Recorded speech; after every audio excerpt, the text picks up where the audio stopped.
দুর্ঘটনার কবলে মাছের গাড়ি, রাস্তার উপরে ছড়িয়ে ছিটিয়ে পড়ে রয়েছে মাছ। দক্ষিণ চব্বিশ পরগনার কুলপি থানার অন্তর্গত নিশ্চিন্তপুর জামতলা এলাকায় 117 নম্বর জাতীয় সড়কের উপর মাছ বোঝাই গাড়ি উল্টে পথ দুর্ঘটনা ঘটে। দুর্ঘটনায় আহত 3, বর্তমানে চিকিৎসাধীনে রয়েছে বেলপুকুর স্বাস্থ্য কেন্দ্রে। কাকদ্বীপের মাছ চাষী ধনঞ্জয় হালদার নামে এক ব্যক্তি মাছ গাড়ি করে কাকদ্বীপ থেকে ডায়মন্ড হারবারের দিকে মাছ আড়তে নিয়ে যাবার পথে নিশ্চিন্তপুর জামতলা এলাকায় গাড়ির সামনে চাকার বাঁ দিকের অংশ বাস্ট করার প্রভাবে একটি ইলেকট্রিক পোস্টে ধাক্কা মারে। গাড়িটি উল্টে যায়। এর প্রভাবে গাড়িতে থাকা মাছ 117 নম্বর জাতীয় সড়কের উপর ছড়িয়ে পড়ে। স্থানীয় এলাকার মানুষজন গাড়িতে থাকা 3 জন আহত ব্যক্তিদেরকে বেলপুকুর প্রাথমিক স্বাস্থ্য কেন্দ্রে নিয়ে যাওয়া হয় চিকিৎসার জন্য।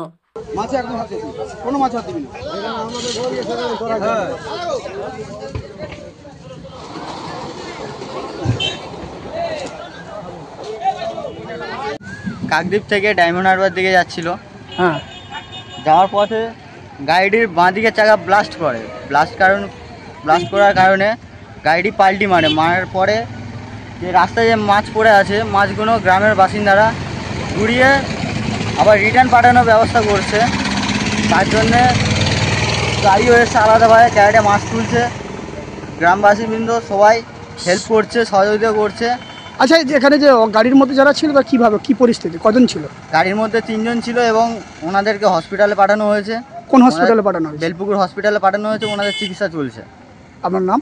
আমার নাম মৃন্ময় গিরি।